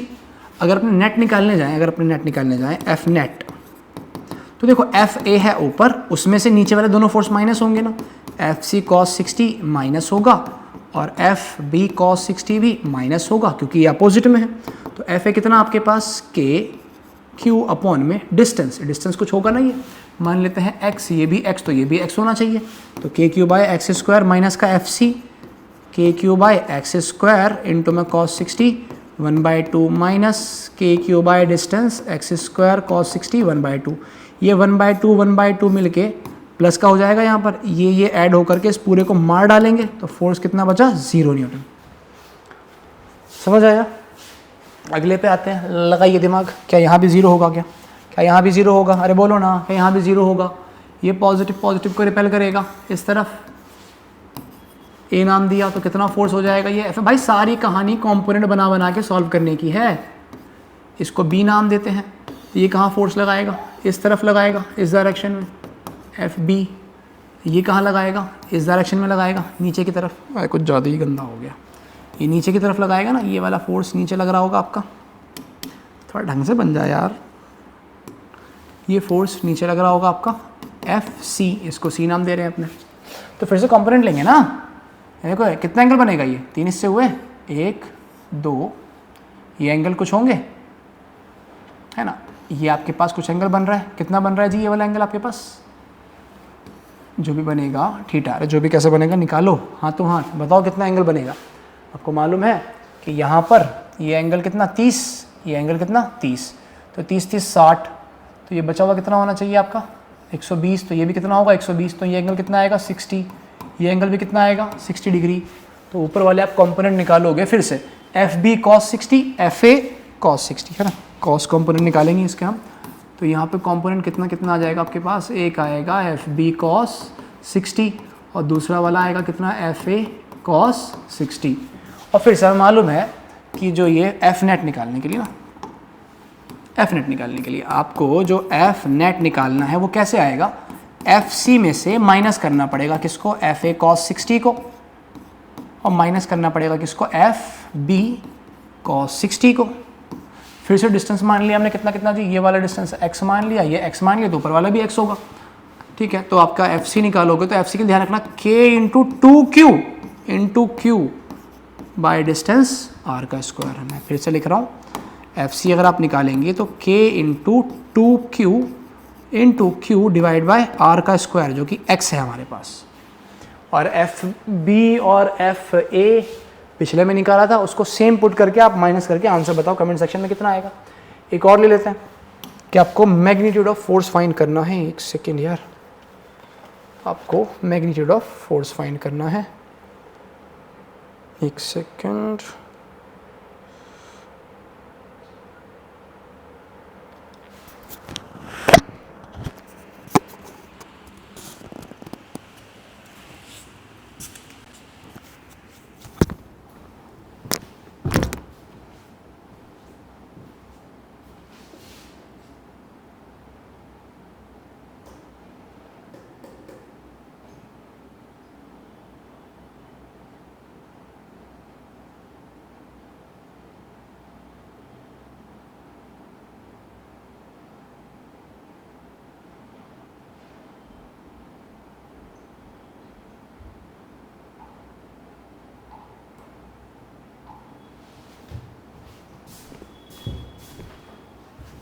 ठीक है। यहाँ पर आता है मैग्नीट्यूड ऑफ फोर्स में indicated charge particle in given case, इस पर नहीं करते हैं अपना, हाँ कौन सा देखें, ग्रीन दे रहे हैं, इसे देखते हैं। देखो फिर से नाम दे रहे हैं आपका, ये ए पार्टिकल, ये बी पार्टिकल, ये सी पार्टिकल। बी क्या करेगा, इसको इधर रिपेल करेगा, सी क्या करेगा, इसको ऊपर रिपेल करेगा, और ए वाला क्या करेगा, इस डायरेक्शन में ऐसे रिपेयर करेगा ना, ये आपके पास क्या होगा फोर्स है। मैं यहाँ पे बना दूँ तो थोड़ा अच्छे से दिखा दूँ। ये आपके पास एक फोर्स इधर लग रहा है, कौन सा एफ डी, एक फोर्स ऊपर लग रहा है, कौन सा एफ सी, एक इनके बीचों बीच लग रहा है, कौन सा एफ ए। तो भाई कैसे निकाला जाए, फिर से एंगल देखो पूरा 90 होता है ना, ये 45 और ये भी 45। क्यों? क्योंकि आप अगर हम निकालें एफ बी अगर हम निकालें तो किसके बराबर होगा, K into Q square by distance R square के। एफ सी अगर निकालोगे तो किसके बराबर होगा, K Q into Q, Q square by distance R square के। दोनों बराबर है, बराबर बटेगा। तो यहाँ पे कंपोनेंट आएंगे, एक आएगा आपके पास क्या एफ सी कॉस 45 और एक और कंपोनेंट आपके पास क्या आ रहा है एफ बी कॉस 45। ठीक है जी, यहाँ पे ए चार्ज पार्टिकल है, क्यू रखा हुआ, इसका अगर हम फोर्स निकालें एफ ए निकालें इसके ऊपर तो एफ ए कैसे निकलेगा जी, के इंटू क्यू स्क्वायर है ना, डिस्टेंस चाहिए के इंटू क्यू स्क्वायर, डिस्टेंस ये आपके पास आर है, ये आर है, कितना हो जाएगा आर रूट 2 हो जाएगा, तो अपॉन में आर रूट 2 का होल स्क्वायर। अब F A F B cos 45 और एफ सी कॉस 45 तीनों है सेम डायरेक्शन में, तो अगर तीनों सेम डायरेक्शन में है तो जो भी आपको नेट फोर्स निकालना है उसके लिए क्या करोगे, एफ ए में ऐड कर दोगे एफ बी कॉस 45 और इसमें ऐड कर दोगे क्या एफ सी कॉस 45। वैल्यू सबकी आपको पता है, समझ आएगा। जो भी आंसर आए कमेंट सेक्शन में कमेंट जरूर करके जाना है ना। ये कह रहा है फाइंड द वैल्यू ऑफ की for keeping indicated charge in equilibrium. ये क्या लिखा है, ये बेवजह लिखा है, जो भी लिखा है वैल्यू ऑफ स्मॉल क्यू बतानी है अगर आपका कैपिटल क्यू इक्विलिब्रियम है, मतलब जो कैपिटल क्यू पे फोर्स आएगा नेट दूसरे वाले कैपिटल क्यू पल्ली साइड वाले कैपिटल क्यू स्मॉल क्यू की वजह से वो क्या रहने वाला है, जीरो। तो कर लेते हैं ना, कौन सी बड़ी बात है। तो हम निकालेंगे फोर्स बिटवीन, है ना, इसको नाम दे रहे हैं, इसको नाम दे रहे हैं ए, इसको बी और इसको सी। तो मतलब जो फोर्स लगेगा इसमें ए और बी में और जो फोर्स लगेगा किसमें ए और सी में, ये बराबर होना चाहिए। तो ए में कितना फोर्स लगेगा जी, के into capital Q into small Q divided by distance, है ना, और डिस्टेंस कुछ मान लेते हैं यहाँ से ए से बी का डिस्टेंस, ये कुछ आपका x है, तो ये बचा हुआ कितना हो जाएगा l माइनस एक्स हो जाएगा। ठीक है, तो k कैपिटल के स्मॉल की अपन डिस्टेंस कितना x का स्क्वायर। अभी क्या गिवन था, ये कुछ ऐसा तो गिवन नहीं था, L/T2 ये तो नहीं क्या गिवन है, ये शायद कोई गलती से हो गया, कोई शायद उसका डाटा देना चाह रहा हो और हम नहीं भी लेंगे तो भी आंसर निकालेंगे, थोड़ा सा ले भी जाएंगे। k की वैल्यू पता x square will be equal to a और c के बीच का force, k into capital two capital का स्क्वायर अपॉन में डिस्टेंस कितना है पूरा l स्क्वायर। तो यहाँ से देखो, यहाँ से जो भी डिस्टेंस आएगा आपके q से q स्क्वायर खत्म, k से k है, तो आपके पास जो भी फोर्स आएगा small q that will be equal to capital q into X square upon l square. ये कैपिटल q का फॉर्मूला आ जाएगा। बस क्वेश्चन में अगर हमें x और गिवन है तो उसको हम पुट कर देंगे। अच्छा x निकाले कैसे, वो x ऐसे निकाल सकते हैं कि अगर हम a और b के बीच के फोर्स को बराबर कर दें b और c के बीच के फोर्स से, अगर हम क्या करें फोर्स निकालें ए बी का और फोर्स निकालें बी सी का, तो यहाँ से आप लोगों को x मिल जाएगा। तो ए बी के बीच का फोर्स कितना भाई, k into capital Q into small Q upon में डिस्टेंस कितना X square will be k into capital Q into small Q, distance कितना l माइनस एक्स का होल स्क्वायर। इससे ये खत्म है ना, क्या बचा आपके पास l माइनस एक्स का whole square equal to X square, root करोगे तो l माइनस एक्स माने के प्लस होगा 2x, तो x की वैल्यू कितनी आ गई l/2। इसको उठा के हम यहाँ पुट कर देंगे, जब यहाँ पुट करेंगे तो स्मॉल क्यू कितना हो जाएगा आपके पास, capital Q into L square by 4 into L square में इसको मारा, तो स्मॉल क्यू जो आपके पास आया कैपिटल क्यू बाय 4, ये आपका आंसर है। ये वो आगे बढ़ते हैं, सेम क्वेश्चन है, सेम थ्योरी अप्लाई कर रहे हैं। यहाँ पे आपके पास क्या करोगे, पहले आप इसको a मान लेते हैं, इसको b मान लेते हैं, इसको c मान लेते हैं। तो जी आप क्या करोगे, पहले a और c के बीच के फोर्स को बराबर करोगे, b और c से इक्वेशन आएगी, वहाँ पे एक x एम रह जाएगा। फिर उस x की वैल्यू को निकालने के लिए आप किन का बराबर करोगे, आप a और b का बराबर करोगे, किसके, b और c के फोर्स के। तो x निकल के आ जाएगा, उसको पुट कर देंगे, अपना आंसर निकल कर रेडी होगा, तैयार। फिर I find the value of q for keeping indicated charge equilibrium. फिर से भैया इक्विलिब्रियम में फोर्स है, इक्विलिब्रियम में फोर्स है, हर जगह इक्विलिब्रियम चल रहा है ना। जिंदगी में इक्विलिब्रियम नहीं है, फॉरवर्ड है कभी बैकवर्ड रिएक्शन हो रहा है, इक्विलिब्रियम मेंटेन नहीं हो रहा। चलो खैर, ये चार्ज, ये फोर्स का जो सम है और ये फोर्स, ये आपस में बना, ये तीनों फोर्स मतलब ऊपर का रिजल्ट निकालेंगे तो कितना बन रहा है आपके पास मालूम है, ये 60 डिग्री, ये मालूम है कितना 60 डिग्री है ना। इसको हम बोलते हैं एफ ए, इसको हम बोलते हैं एफ बी, इसको हम बोलते हैं एफ सी। ठीक है, तो हमें क्या करना है, यहाँ पर जो आपके पास एफ सी है that will be equal to क्या हो जाएगा, F A cos 60 plus F B cos 60 plus values put करो, आपकी झोली में आके गिरेगा आंसर। ये कह रहा है find the value of Q for keeping charge in equilibrium. भाई ना हो तो बता देना, मैं तो सोच सकता हूँ समझदार बच्चों कर लोगे, जरा से भी दिक्कत हो कमेंट सेक्शन में कमेंट करना भाई, अगली बार से खोल के उसको सॉल्व करेंगे। फिर से भैया बताओ क्या करना चाहिए, यहाँ कुछ फोर्स लग रहा है, एफ ए नाम दे दो, यहाँ कुछ फोर्स लग रहा है, एफ बी नाम दे दो, यहाँ कुछ फोर्स लग रहा है, एफ सी नाम दे दो, नेट फोर्स 0 बोल रख कर दो ना। तीनों के फोर्स का जो सम आएगा आपके पास उसको 0 मान लो, है ना, या आप किसी के दो को बराबर रख दोगे। और हम ऐसे भी करें, थोड़ा सा वेक्टर के तरीके से भी लिखे करके हम चलें, थोड़ा तरीका डिफरेंट रखना है। तो आपके पास जो एफ ए वैक्टर होगा प्लस एफ बी वैक्टर होगा प्लस एफ सी वैक्टर होगा, और ये एफ नेट कितना होगा, 0 इक्विलिब्रियम के लिए, यानी किसी भी दो का सम, यानी आपके पास F A vector plus F B vector will be equal to minus का एफ सी होना चाहिए, है। मैग्नीट्यूड की बात करेंगे हम, तो एफ ए कैसे पुट करेंगे जी, सामने कैपिटल टू कैपिटल क्यू का, तो कितना हो जाएगा K Q square by R square, component लेना है ना, साथ में cos 45 लेना पड़ेगा, जानते हो।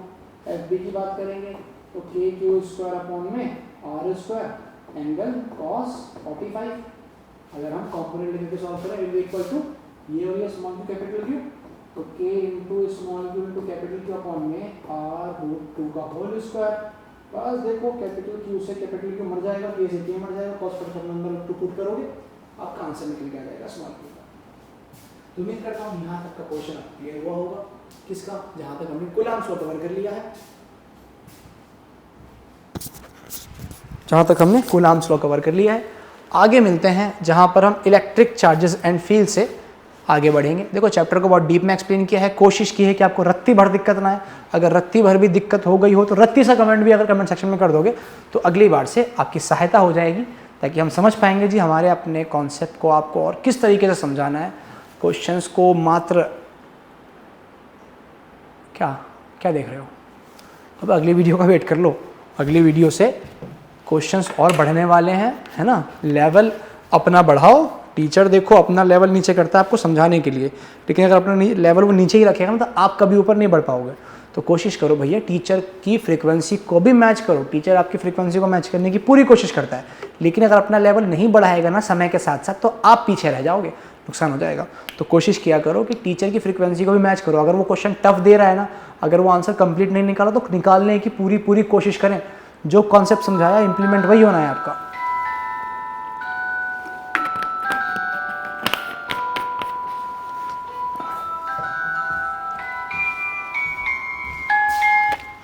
हेलो,